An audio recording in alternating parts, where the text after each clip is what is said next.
Арбаңыз кадырлуу көрүүчү. Өлкөдө биринчи инстанциядагы соттордун судьялык кызматына резервдер түзүлүү алдында турат. Ага тандоо конкурсу кандай жүргүзүлөт, кимдер судьялык кызматка талапкерлигин көрсөтө алат жана талапкерлердин резервин түзүү менен сот системасында эмнелер өзгөрөт? Алдыда кененирээк сүйлөшөбүз. Аты жөнүм Бакберди Баязбеков. Бизде конокто Жогорку соттун судьясы, судьялар кеңешинин төрайымы Аида Сейдакматова. Саламатсызбы? Саламатсыздарбы? Студиябызга кош келипсиз, Айдайым. Рахмат. Кадырлуу телегөрүүчүлөр, эсиңиздерге сала кетейин, экранда көрсөтүлгөн WhatsApp номурга темага байланыштуу суроолоруңуздар болсо жазып жөнөтсөңүздөр болот. Биз маегибизди баштайбыз. Алгачкы сурооду узатайын. Айдайым, айтсаңыз, 2025-жылдын 5-декабрында күчүнө кирген конституциялык мыйзамга ылайык ушул биринчи инстанциядагы судьялык кызматтарга тандоо башталды, резервде түзүлүп баштады. Анан ошол боюнча айтсаңыз, бул резервдерди түзүү мурдагыдан эмнеси менен айырмаланат? Рахмат сурооңузга. Бул эми биздин өлкө башчысынын өзүнүн астына койгон актуалдуу маселелердин бири бардыгы санариптик платформага өтүү тууралуу маселе турат да. Бүгүнкү күндө ошол эле ошол жарлыкты аткаруу максатында дагы андан тышкары өзүбүздүн мамлекеттик максаттуу программалар болчу сот системасын өнүктүрүү боюнча ошонун алкагында дагы ушундай талаптар коюлган. Тандоонун сапатын өзгөртүү боюнча, жолдордун жоболорун өзгөртүү боюнча. Ошого байланыштуу судьялардын кеңеши биз 25-жылдын 5-мартынан баштап иштеп келатабыз. Судьялар кеңешинин демилгеси менен өзгөртүүлөр киргизилген сотторду тандоо боюнча. Бул эмнени алып келет? Бул мурунтан бери бизде мыйзамдарда сотторду тандоо конкурс жарыяланып, айтылган бир орундарда качан орун бошогондо ошого конкурс жарыяланып, анан кийин тандоо аркылуу өтүшүп, анан судьялар дайындалчу. Азыркы биз сунуштап мыйзам кабыл алынган.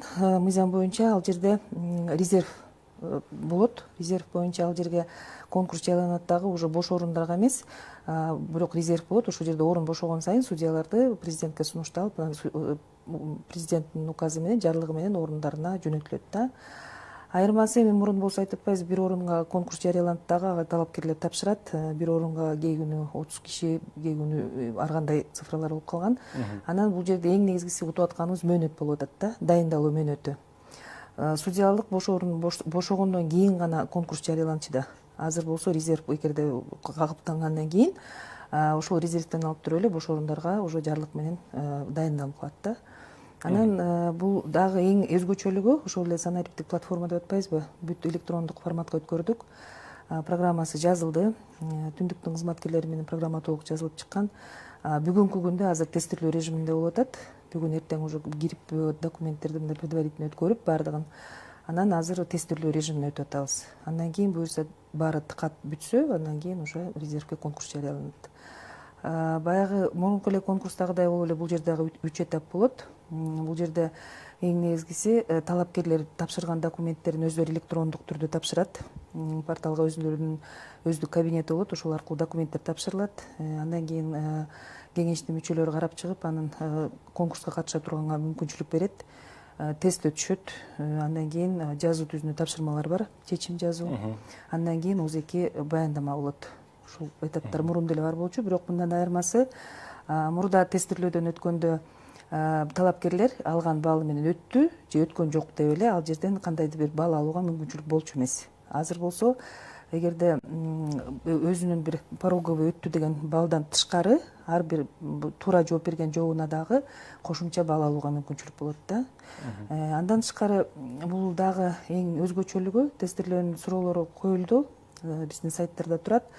Ошого жараша даярданышат дагы, анан өздөрү кызыктар болот да, көбүрөөк жакшыраак жооп бергенге 4000 суроо коюлду. Жооптор менен ошолорго канчалык көп суроого жооп берсе, ошончолук көп балл чогултушат, упай топтошот.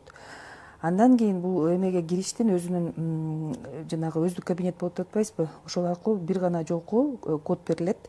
Ошо менен кирип активация болот. Бул жерде эң негизгиси адамдык факторду четтеткенге аракет кылган. Бул демек тандоо конкурсу онлайн жүргүзүлөт экен да.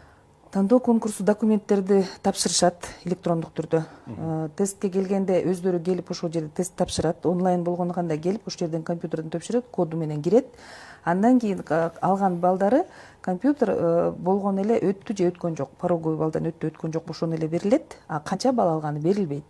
Бул купуя сыр боюнча калат да. Бул конкурс аягына чейин чыкчакты. Баардыгы бүт жыйынтыкталып, резервдин списогу түзгөнгө чейин тизме түзүлөт да. Ошол Демек тизмеге бул чейин. баягы бардык талапкерлер бир залга чогулуп, ошол жерден тест тапшырышат да. Жок, алар эми тапшырганда азыр 15 кишиден кирет. 15-20 кишиден болобу. Ошондо кирип туруп канча претендент болсо ошонун баардыгы кирип тапшыра берет.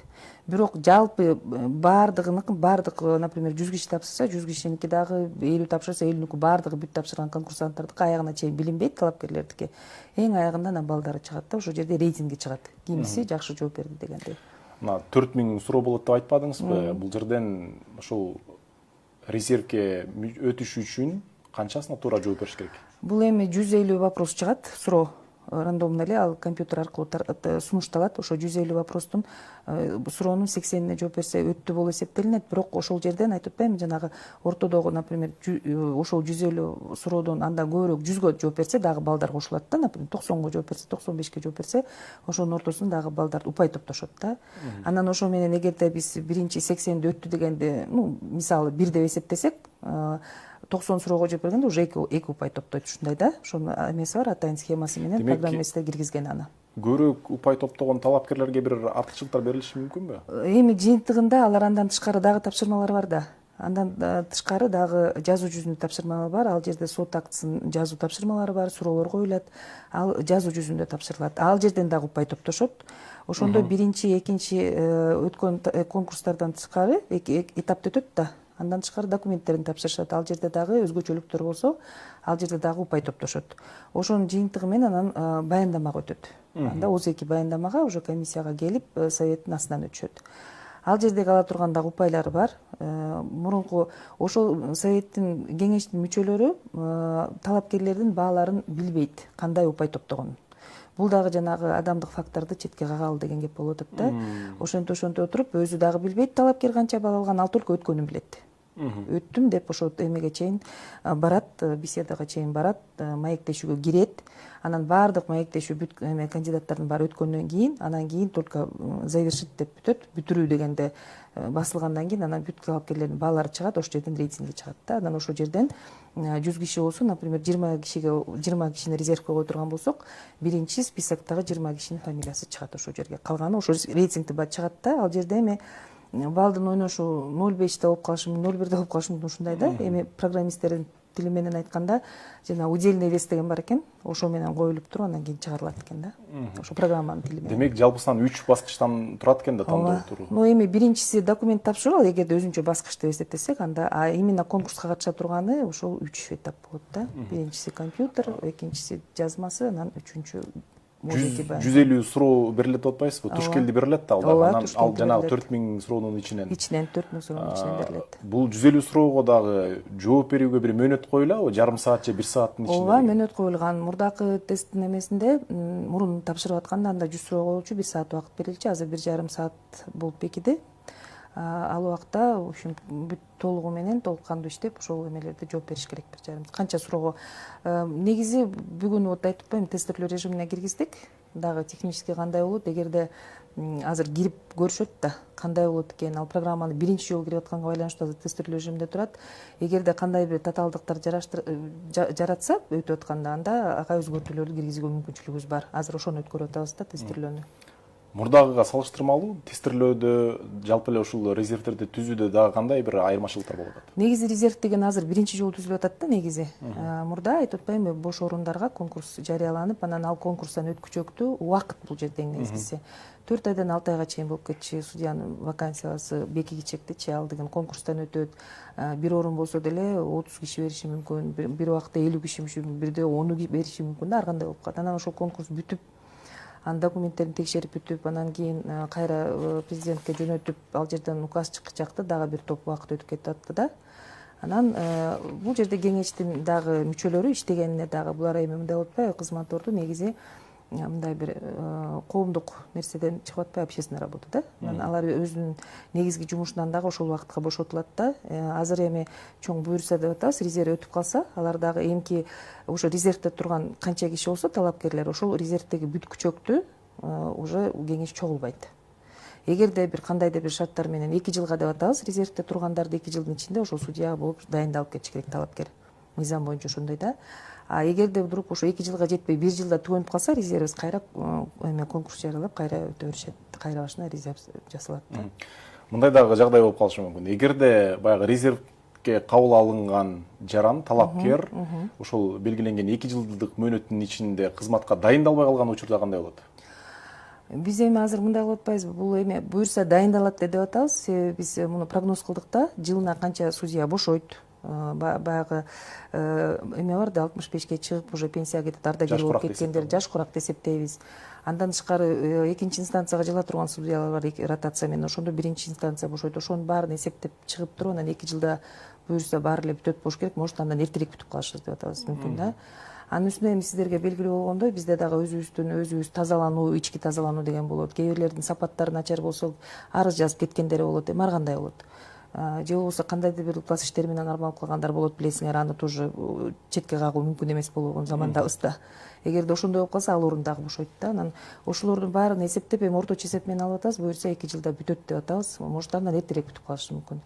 Бирок ошого эсептеп, прогноз менен 2 жылдык деп атабыз да.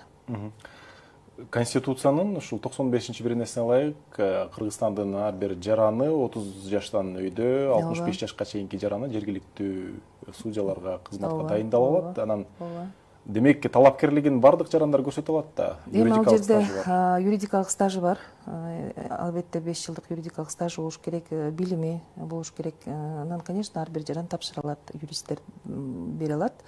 Ошондо жана конкурстан өтөт. Ошон үчүн азыр бардыгына бирдей мүмкүнчүлүк деген принципке өтүп атат да. Себеби көп нерсе билип деле жүрсөңүздөр керек. Эми мындай тандоого дагы көбүрөөк кичине сын пикирлер айтылып калат, туура эмес тандалып атат деши мүмкүн. Же болбосо судьялар негизи ишине көбүрөөк сын пикирлер айтылат да. Анан эми ошолордун баарын четке кагыш үчүн эми азыр бардыгына бирдей мүмкүнчүлүк берилип атат. Ошо тесттен эмне үчүн биз ошого келдик? Тесттен көбүрөөк балл алып, ошол жерден акылдуусу өтүп кетсин деген эмелер турат да, талаптар. Анан жана мурун резерв эмес орунга берип атканда, өзүнүн бир орун вакансия болуп ошого конкурс жарыялаганда, кээ конкурстарда мындай болуп калат да, например, 15 киши тапшырса, 15 кишинин бирөө эле өтүш керек болуп атпайбы? Бирөө өтөт, андан кийинкилери дагы эле жакшы балдар. Ошолор дагы сотко болуп калса жакшы болмок деген эме калып калат экен да. Алар уже бүттү, бере албайт байш. Ошо менен биринчиси кетет дагы, калган 5өө болобу 6өө болобу жакшысынын жакшысы калып атат. Ошон үчүн ошолорду дагы демилге кылып, ошолор дагы сот болсо экен деп тилек ушундай да, жакшыларды алып келишке аракеттер көрүлөт. Ошол именно ошол аракет үчүн ошол эмеге бардык да. Мен дагы мындай суроо бергим келип атат. Мына жергиликтүү соттордо деңиз эле жанагындай катчылык, секретарлык кызматта иштеген биздин жарандарыбыз бар. Ошондой эле соттун консультанты же болбосо жардамчысы болуп иштеп келген жарандар бар. Алар дагы параллелдүү түрдө бир эле учурда ушул талапкер дагы болуп, анан кайра өзүнүн кызматын улантып кете алабы? Эми резервде мындай да, ооба болот. Азыр катышып аткан юристтердин баары өзүнүн негизги жумушунда иштей беришет, конкурс убагында катыша берет, ошо боюнча эле иштей беришет алар. Иштей берет, орун бошогондо анан келип туруп арызы менен өтүшөт сотко. Ушундай болот да. Консультанттар бардыгы азыр эми даярданып атышат го, баары эле. Бул эми декабрда кирген мыйзам болгондон бери биз ошо декабрда конкурс жарыяланып, чоң конкурс жарыялаган 19 кишиге вакантный орундар бар эле, бош орундар. Ошолордун конкурсу эми эле бүтүп атат да, азыр дагы талык кандуу бүтө элек. Ошону бүткөндөн кийин эми резервдеги мыйзамда ошондой жазылган. Акыркы конкурс бүткөндөн кийин анан баштайбыз деп жоболорун иштеп чыкканбыз. Дагы бир өзгөчөлүгүн айтып кетейин деп атам. Азыр эми конкурс жарыялагандан кийин негизи мыйзамда 14 күн берилген да, жумуш күн. Ошол убакыттын ичинде тапшырыш керек. Азыр эми биздин сайтка эмелер чыгат, нускамалар чыгат, положение, порядок, жанагы видеороликтер чыгат. Ошону таанышып алышса, себеби биринчи жолу кирип аткандан кийин бул өзүнчө бир кыйынчылык жаратышы мүмкүн да ар бирине. Ошону бир үйрөнүп алса, себеби 14 күндө канча киши берерин прогноз жок азыр, эми кандай болот дагы билбейбиз. Может 100 киши тапшырат, может 1000 киши тапшырат. Ошон үчүн 14 күндө жетиш үчүн ошол документтерин тактап, даярдай беришсе деген эме сунушта. Ал жерде бүт положениясы жазылып турат, эмне документтер жободо бардыгы көрсөтүлгөн. Дагы бир өзгөчөлүгү мындай болуп атат. Мурунку убактарда бизде судьяларга талапкерлер психолого-психиатрическое тестирование өтчү да. Атайын барып ошол жерден өтүп келишчи. Баары мен дагы судья болгондо ошондой эмеден өткөм, тестирование өткөм да. Ал болсо өзүнүн ички дүйнөсү, психологиялык состояниясы тууралуу. Ал тууралуу уже көптөн бери болбой калган, ал макамда жок болчу, мыйзамда жок болчу. Азыр эми биз ошону психиатрлык тестирлөөнү өтүү талабын киргиздик. Бул дагы убакыттын талабы болду. Себеби судьянын суроону болбой эле жоопкерчиликтүү жумуш болгондон кийин анын ички дүйнөсүнө 1 сааттык мындай маектешүүдө анын ички дүйнөсүн биле албайт экенсиң, психологиясы кандай экенин тактай албайт экенсиң, ал дагы көп талаптар бар да судьяга. Ошону баарын мүчөлөр талдап чыга албайт экен. Тесттин негизинде аныкталган. Анан аны болсо специально мурун уже нускамасы да чыккан, жобосу иштелип чыккан. Бул эми биздин мамлекеттик коопсуздук комитети менен былтыр сентябрь айында келишим түзүлгөн. Ошонун негизинде азыр эгерде талапкер документ тапшыргандан кийин, документти кабыл алынды дегенден кийин ошол жака жолдомо берилет. Ошол жерден барып анан тест өтүп келет. Ал дагы келет, ал өзүнчө баягы жашыруун сыр менен келет. Ал эми өздүк эмеси да ошо менен келет дагы. Бул документтер бизде сакталат. Эгерде кийин кандайдыр бир суроолор болсо, ошол документти ачып кароого мүмкүнчүлүгү болот. Бизде эми баягы тааныш билиштик деген дагы көрүнүштөр бар. Анан ушул адам факторун аралаштырбаш үчүн кандай маселелерди, негизги көйгөйлөрдү эсепке алдыңыздар? Эсепке алганыбыз ушул болду да. Бул деген жанагы эң биринчиси код берилет деп атпайсызбы? Ал жерде талапкер дагы билбейт, өзүнүн коду менен кирет да. Анын тестирлөөсүнүн башында код менен эле эме компьютердин өзүндө эле сакталат. Сейдакматова кирсе, Сейдакматовдун коду ушул деп бүттү. Аны мен дагы башка жолу колдоно албайм. Өзүм эме колдонуучу катары бир эле жолу ачылат, ошо менен бир жолу анан кийин уже бүттү, кайра активация боло албайт ал пароль. Андан тышкары кеңештин мүчөлөрү дагы билбейт ким тапшырып атканын.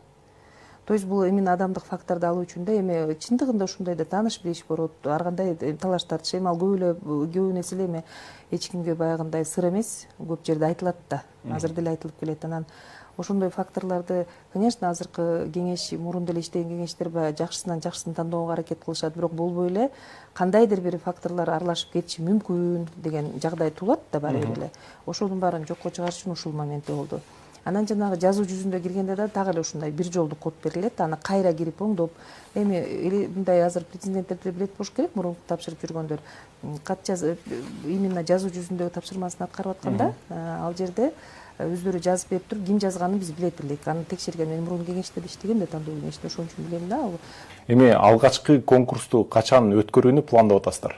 Эми буюрса деп туралы, азыр бул тестирлөө режимин өтүп алсак, бул эми жаңы программа болгон үчүн өзүбүздө бир көйгөйлөрү чыгып атат. Но азыр буюрса мындай тестировать этип ошол жакшы өтүп кетсе, бир июлдун аягына барып калабызбы? Эми азыр аны айтыш мүмкүн, мындай оорураак болуп атат. Бирок уже чукул арада эле болуп калды да. Может, июлдун ичине жарыялайбы эми кеңеш. Азыр алар дагы ошонун үстүндө иштеп атышат.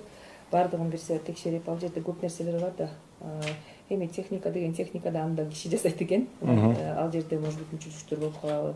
Ошону пилот режимде. Анын үстүнө бул жана документ тапшырууда башка санариптик платформаларда интеграция болгондо, мисалы талапкер өзүнүн документин тапшырып атканда, мурун биз госрегистрден маалымат алып кел, анан эмне мүлкүң бар деген суроолор жаралчу да. Азыр түндүк аркылуу ошол маалыматтардын баары түшүп турат да. Ошонус менен жеңилдик. Үй бүлөсү жөнүндө маалымат керек болот. Алар да түшүп турат. Ушундай маалыматтарды чогултуп, ошо убакытты кыскартканга аракет кылып атабыз да. Анан эми ал интеграция болгон платформалар кандай иштейт, санариптик платформа ошол дагы бар да. Бирок эми ошо азыр тестирлөө болуп атат. Эгерде буюрса жакшы болуп кетсе, баардык ойдогудай болсо, анда чукул арада эле уже жарыяланат конкурс. Буга чейин баягы бошогон судьянын кызматына 3-4 айга чейин убакыт кетип калчу конкурс жарыяланып, анын ордуна кайра жаңы адамды шайлап алып келгенче убакыт өтөт деп айтылбадыбы? Анан жаңы ушул эми резервдерди киргизүү менен бул система тез аранын ичинде бардык ушул соттордо камсыздай алат орундарын? Именно ошого багытталган да. Себеби бош орун болгондон кийин бир райондук соттун ичинде, мисалы 10 киши иштеш керек болсо, бир судья жок болсо 9 киши иштейт. Ошого байланыштуу 9 киши дагы бир кишинин нагрузкасын башкалар жүктөмдөрүн көтөрөт да. Ошондо дагы сапаты жагынан болобу, же болбосо иштин көптүлүгү болобу, ошонун баардыгы ойноп калат да, роль ойноп калат. Ошол себептен эгерде азыр резервден алып туруп эле орун бошогондо эле кайра жиберип, ошол ордуна жиберип президентке сунуш кетет.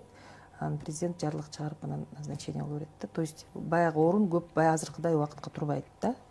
Может, көп болсо бир 2 жуманын ичинде чечиле турган нерсе болуп калат буюрса. Бул эми жергиликтүү соттордун гана резерви болгон жатпайбы? Анан экинчи инстанциядагы сотторго, ошол эле конституциялык судьяларга кандай жүргүзүлөт? Азыр экинчи инстанциядагы, апелляциядагы инстанциядагы судьяларга азыр дагы мыйзамда бар, мурун деле бар эле. Биринчи инстанциядан жакшы иштегендердин сапатын баалоо кирди бизде азыр. Сапатын баалоо мыйзамга кирген. Азыр бизде кеңештин астында ушундай комиссиябыз бар. Судьянын сапаттык ишкерлигин баалоо. Ошонун жыйынтыгы менен экинчи инстанцияга судья болуп төраганын сунушу менен президенттин жарлыгы менен биринчи инстанциядан экинчи инстанцияга шайланып кете берет. Ошондо жаңы келген резервдеги судьялар только биринчи инстанцияга кетет да, а экинчи инстанцияга ротация менен уже жумушунан көтөрүлүшү болот да. Бизде жалпы сан канча судья бар Кыргызстанда? 492 судья бар. Ошол 400дөн ашык судьялардын баардыгын канча мүнөттүн ичинде ушундай бир жаңы ушул резерв менен алмаштырууну пландап атасыздар? Ушул система канча өзүнүн кандай жемишин күтүп атасыздар? Жемишин күткөнүбүз жанагы убакыттын кыскарганы, ошол эле убакта талаптын жогору болушу азыркы убакта. Андан тышкары, эгерде бул дагы эле болсо, баягы ишти кароонун сапатына, эгерде толук кандуу соттун составы толук иштеп турса, естественно, судьяларга жеңилдик болот. Иш жүктөмү азыраак болот да. Анда ишти караганга убактысы көбүрөөк болот да, эң биринчиси. Анан бул резервдики жанагы баттыгы деп атабыз, тездиги. Негизи сот корпусу толугу менен бул резерв менен алмашылбайт судьялардын корпусу. Бул деген жана жаңы ачылган орундарга эле ушул резервден кетет да. А калганы мен жана сизге айткандай эле бул өзүбүздү тазалоодагы эмелер турат да, маселелер. Жанагы айтып атпаймынбы, кесиптик баалоо. Ошонун жыйынтыгы менен дагы кандайдыр бир чаралар көрүлүшү мүмкүн. Ал судьялар арыз жазып кетиши мүмкүн, эгерде туура эмес иштеп атса же болбосо начар иштеп атса ушундай судьяларды, алар дагы ошол кесиптик баалоодон өтүшөт. Ошонун жыйынтыгы менен анын жумуштан бошоп кетиши да мүмкүн да. Ага чейин бошотконго чейин дагы албетте көп нерселер бар. Аны окууга жибериши мүмкүн, дагы башка эмелер бар да, ыкмалар. Бизге берилген убакыт соңуна чыгып калды. Мүмкүн болсо кыскача жооп берип койсоңуз, эми бул сот системасындагы ушул резервдерди түзүү жарандарга кандай пайдасы бар, жөнөкөй?